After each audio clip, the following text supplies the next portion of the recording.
Happy Monday, everyone. Welcome to another Mondays with Manny. I'm your host, Manny Rodriguez, and this live cast is about discussing common problems organizations face and how to deal with them using the science of behavior.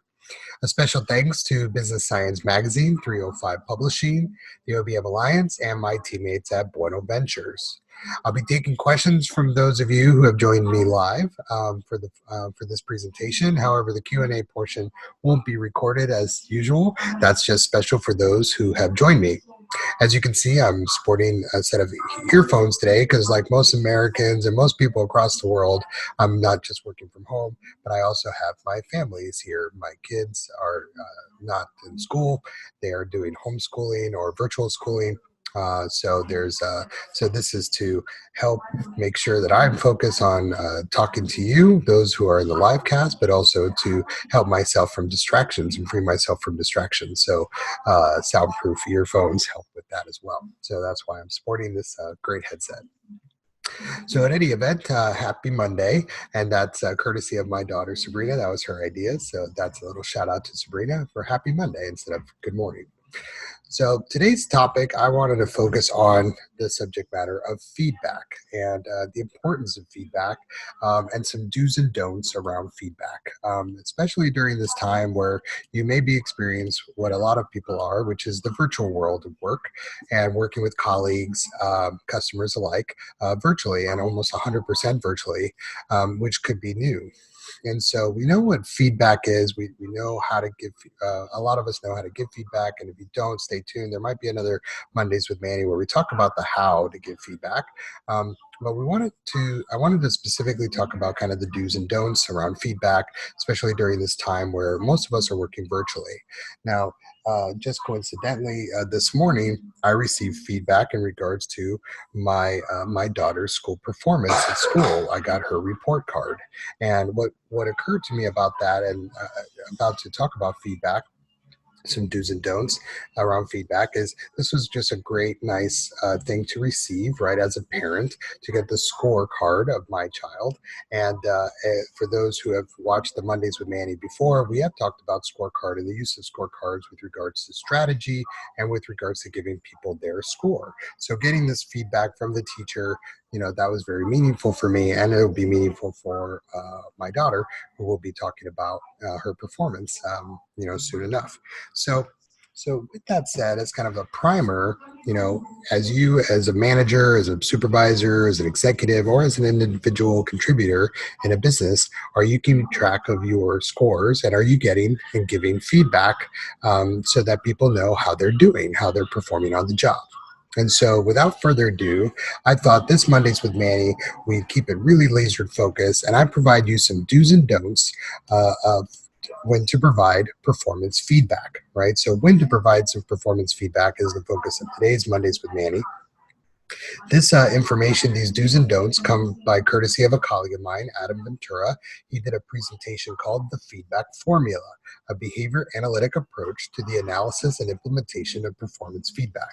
This was a body of presentation material that he did over a course of many hours. So I'm distilling it down to one piece of information he shared, which is when to provide performance feedback, do's and don'ts. A lot of these tips come from a great deal of science-based research in the Journal of Applied Behavior Analysis, the Journal of Organizational Behavior Management, and as well as some really good business literature as well. So as I go through these do's and don'ts, what you'll see in those who are watching the recorded version, you'll see the slide pop in and out. You'll see the do's and don'ts that I'm talking about. And I'll just embellish a little bit on them, but I won't bore you to tears, so to speak. I'm just trying to give you some examples or some highlights of each one. So without further ado, let's go ahead and talk about the do's and don'ts of when to provide performance feedback. So let's start with the first do. The first do is to provide performance feedback when performance is above baseline. So baseline is what we refer to in the science world as not having done any type of implementation of any solution or try to manipulate things. Baseline is, where is the performance today, right? Where was it before we gave any kind of feedback? So if baseline, let's say if your productivity levels regularly around 40 to 50%, we would call that your baseline. Once we get, let's say you go 55%, 60%, that's when to provide performance feedback.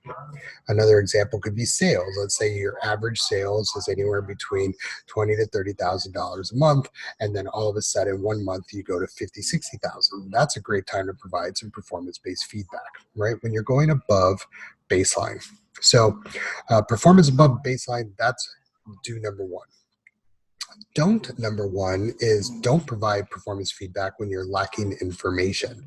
So it's a hard thing to do is to give feedback already, but it makes it even harder when you're lacking a great deal of information like data or some anecdotal data like feedback from other people or even just a direct observation. When you're lacking information, it makes it that much harder to provide performance based feedback. So our don't number one, don't provide performance feedback when you're lacking information. Do number two is provide performance based feedback when they have met an objective. So I'm a big fan of this one because an objective is a tangible, deliverable, or an outcome, right? So you've met an objective and you've achieved something. So already there's a sense of accomplishment that the individual has. But you can also provide feedback to that individual when they met that objective. So providing them clear information about how did they do it, what worked well, and the impact it has on other people, including customers. So, met an objective, that's do that. Do provide performance feedback when someone has met the objective. Don't number two is don't provide performance feedback when it's outside the employee's control. If there is some level of performance, say sales, but you're working with the accounts receivables team, and the accounts receivables team is working with the same customers as the salespeople, but talking to them about sales is not appropriate. It's outside of their employees' control. Also, when there's a specific deliverable, let's say there is paperwork that needs to be accomplished. However, they're just handling the paperwork. They're not the ones that actually fill out the paperwork. It would be outside of the employee's control to give them any kind of feedback on the quality of the paperwork itself. So you want to avoid giving performance based feedback when the performance is outside the employee's control. Do number three, feedback is needed to evoke a positive change. So sometimes we just need change to happen, and sometimes we want to make sure that change is going in a certain direction and a positive. So do provide performance feedback if the feedback is needed to evoke that change. So a great example of this would be on the safety side. So whenever we're working around safety, and we see that people are struggling with some type of safety measure or getting the job done in a safe way, feedback in that moment could really help evoke that positive change to get them in that safe direction. So, do provide performance feedback when it is needed to evoke a positive change. The next don't is individuals are vulnerable. So if an individual is vulnerable, don't provide performance feedback on that moment. They're not going to receive it well, they may not hear it, or they may become quite defensive about it. So if you know that the employees are vulnerable at that given time, don't provide performance feedback. Wait for the right opportunity. The next do is reinforcement in the form of positive feedback has been delivered. So what does that mean? So do provide performance feedback where reinforcement in the form of positive feedback is being delivered. So positive feedback is a great reinforcer, and we want to encourage more positive feedback than constructive feedback. Especially during this time where a lot of people are working from home. If it's new to them, it's a novel environment. They're not really sure how to navigate those waters. A lot of positive feedback for everything that they're doing that's in the right direction is a great sense of reinforcement. It's a great source of reinforcement for what they're doing, and I'd highly encourage everyone to do more of that, especially during this time of change. The next don't is when you have insufficient time. Don't provide performance feedback if there's just not enough time to give it. You want to make sure that the conversation around feedback is solid. There's enough time to have it as a dialogue. You don't want to rush it. So if there's insufficient time to give the feedback, don't do it. All right. The last do is immediate attention is needed. So you want to make sure to provide performance feedback when it is imminent, there's an urgency, a sense of urgency, and a sense of importance. Immediate attention is needed. Provide that feedback. So this is again in the sense of if there's a customer situation or if there's a safety situation, or you need to give people information at their fingertips to make quick decisions.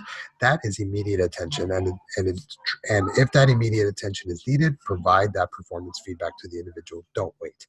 Waiting, if it's a sense of urgency and a sense of timeliness and it's that important, could actually make or break the performance deal, right? So you want to make sure if immediate attention is needed, go ahead and provide that performance feedback. And the last note that I offer is inadequate solutions are available. So it's really difficult to provide performance feedback without any solutions. So if you're giving especially constructive feedback and you really don't know what the right thing to do is, it's going to be very challenging for that person to absorb the feedback and understand what to do different. So if there are inadequate solutions available, don't provide the performance feedback. Take some time, think about the feedback you're giving and what solutions you would offer. That's the best way to provide performance-based feedback. So those are the do's and don'ts around providing performance feedback. In future Mondays with Manny, we'll talk about some tips around how to give feedback, and then some tips and traps to avoid when it comes to that conversation around feedback. So that pretty much concludes today's Mondays with Manny. I wanted to keep it short today. I got some feedback from some audience members saying, they really enjoy the Mondays with Manny. Short is good, especially these times where they want some good information, but they want it at their fingertips and they don't want it to be totally lengthy. So I wanted to honor that. And hopefully you found some good tips here, some do's and don'ts when to provide performance feedback. A good shout out to my friend Adam Ventura. Thank you for those tips. Really appreciate those. And without further ado, that concludes today's Mondays with Manny. So I will be back next Monday with another session. And for those of you that are joining me live, stick around and I will answer your Q&A. Have a great one. Happy Monday.